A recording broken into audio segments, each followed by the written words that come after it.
Meaning of Fargo. Fargo.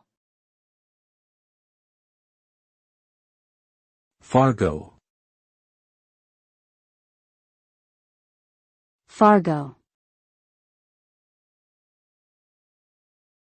Fargo. Fargo is a city in the state of North Dakota in the United States. The name Fargo comes from the co-founder of the Wells Fargo Express Company, William Fargo. The city has a population of around 124,000 people and is known for its cold winters and warm summers. It is also home to North Dakota State University and the Fargo-Moorhead Symphony Orchestra.